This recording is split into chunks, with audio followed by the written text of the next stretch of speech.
నమస్తే, welcome to our channel. ప్రపంచవ్యాప్తంగా yoga day ఎంతో ఘనంగా నిర్వహించడం జరిగింది. అలాగే ఆంధ్రప్రదేశ్లో వైజాగ్లో కూటమి ప్రభుత్వం చాలా ఘనంగా నిర్వహించడం జరిగింది. అలాగే మోడీ గారు కూడా ఇందులో పాల్గొనడం జరిగింది. ఈ అంశంపై మనతో మాట్లాడడానికి టీడీపీ యాక్టివిస్ట్ శశి గారు ఉన్నారు. మాట్లాడే ప్రయత్నం చేద్దాం. నమస్తే అండి. నమస్తే అండి. సో ఎట్లా చూస్తారండి, ఈరోజు వైజాగ్లో చాలా ఘనంగా యోగా డేని నిర్వహించడం జరిగింది. చాలా సక్సెస్ఫుల్ అయింది కూడా అని విన్నాం. ఎలా అనిపిస్తుంది? ఇది చంద్రబాబు నాయుడు గారు ఏదన్నా టార్గెట్ పెట్టుకుంటే దాంట్లో సక్సెస్ అవుతారు. దానికి నిదర్శనమే ఈ రోజు యోగా డే. ఆయన ఒక లక్ష్యం పెట్టుకున్నారు. ఆ రోజు ప్రధానమంత్రి గారు అడిగినప్పుడు మీరు యోగా డే నిర్వహిస్తారా అంటే ఖచ్చితంగా చేస్తాం సార్ అని చెప్పి ఆ రోజు మాట ఇవ్వడం జరిగింది. ఆ రోజు మాట ఇచ్చిన విధంగానే మనం యోగా డే చేయడం అంటే ఏదో ఆ ఒక్కరోజు ఏదో నార్మల్ గా పెట్టామా వెళ్ళామా అన్నట్టు ఉండకూడదు. సృష్టిస్తే చరిత్ర సృష్టించాలి అని ఆ రోజే అనుకున్నారు. ఆ రోజు అనుకుని ఒకటే డిసైడ్ అయ్యారు. మార్చి 21 నుంచి జూన్ 21 వరకు నెల రోజుల పాటు రాష్ట్రం మొత్తం యోగాంధ్ర కార్యక్రమాలు నిర్వహించారు. దీంట్లో గ్రామ స్థాయి సర్పంచ్ కాడి నుంచి రాష్ట్ర గవర్నర్ వరకు అందరినీ ప్రతి ఒక్కరిని భాగస్వామ్యం చేశారు. భాగస్వామ్యం చేసి ప్రతి ఒక్కరూ పాల్గొనే విధంగా యోగా పైన అవగాహన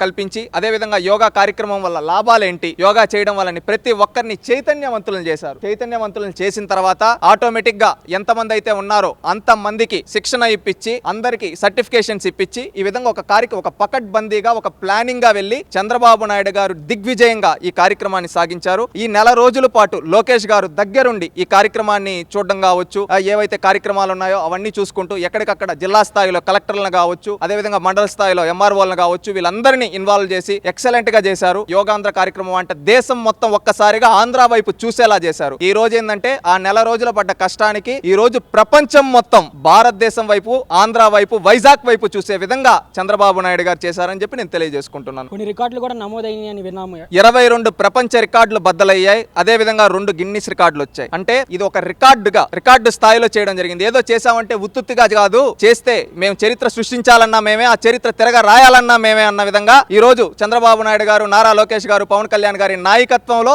యోగాంధ్ర అంతర్జాతీయ యోగా దినోత్సవం అనేది ప్రపంచ స్థాయి మొత్తం ఒక్కసారిగా వైజాగ్ వైపు చూసింది. ఆ విధంగా చరిత్ర సృష్టించింది. గతంలో 1,00,000 మంది ఒకేసారి యోగా చేసినట్టుగా గుజరాత్ లో, సూరత్ లో ఉంటే ఆ రికార్డును బద్దల కొట్టి 3.5 లక్షల మంది ఈ కార్యక్రమంలో పాల్గొన్నారంటే దీన్ని బట్టి చెప్పొచ్చు ఇది ఒక చరిత్ర అని. అయితే ప్రతిపక్షం వైఎస్ఆర్సీపీ నుంచి కూడా కొన్ని ఆరోపణలు అయితే వినబడుతున్నాయి. అధికంగా ప్రభుత్వ ధనాన్ని దుర్వినియోగం చేస్తున్నారు వీళ్ళనేసి ఆరోపిస్తున్నారు. ఎలా చూస్తారు దీన్ని? ఒకటి, ఇక్కడ ప్రభుత్వం అనేది ధనం అనేది ఏ ఒక్కరి కోసమో ఏ ఒక్కరు జోబీలోకే పెట్టుకోవాలా. ఇది ఖర్చు పెట్టిన ప్రతి ఒక్క రూపాయి జవాబుదారీతనంగా చూపించాం. ఈ రోజు యోగాంధ్ర కార్యక్రమానికి ఏదైతే ఖర్చు పెట్టారో ఇది ఎవరి కోసం ఖర్చు పెట్టారు? ప్రజల కోసం ఖర్చు పెట్టారు. దీంట్లో భాగస్వామ్యం అయింది ప్రజలు. ఎక్కడో చెప్పి డమ్మీ రికార్డులు కాదు, ప్రతి ఒక్కరు స్కాన్ QR పెట్టుకొని ఎవరు చేశారు వాళ్ళ డేటా అయింది మొత్తం ఆన్ ద రికార్డ్ పెట్టుకొని ఆ తర్వాత చేశారు. ఇదేదో డమ్మీగా చేసింది కాదు. ఈ రోజు నిజంగా అంత డమ్మీనే ఉంటే ప్రపంచం మొత్తం ఈ రోజు ఎందుకు మెచ్చుకుంటుంది? నిజంగా అంత డమ్మీనే ఉంటే ఈ రోజు అంతమంది ఎందుకు వస్తారు? ఒకటి, ఈ రోజు రాష్ట్రం మొత్తం మీద ఒక వైజాగ్ ప్రాంతంలోనే 3.5 లక్షల మంది ప్రధానమంత్రి గారు ఉన్న వేదిక దగ్గర నుంచి 3.5 లక్షల మంది అక్కడ పాల్గొన్నారంటే ఈ కార్యక్రమం ఎంత సక్సెస్ మనం తెలుసుకోవచ్చు. ఈ రోజు రాష్ట్రం మొత్తం మీద దాదాపుగా 2 కోట్ల మందికి పైగా పాల్గొన్నారంటే దీన్ని ప్రజల భాగస్వామ్యంతో జరిగింది. ఇక్కడ ఖర్చు పెట్టిన ప్రతి రూపాయి ప్రజల కోసం ఖర్చు పెట్టారు. యోగా అనేది మన జీవితంలో భాగం. మనం ఒకప్పుడు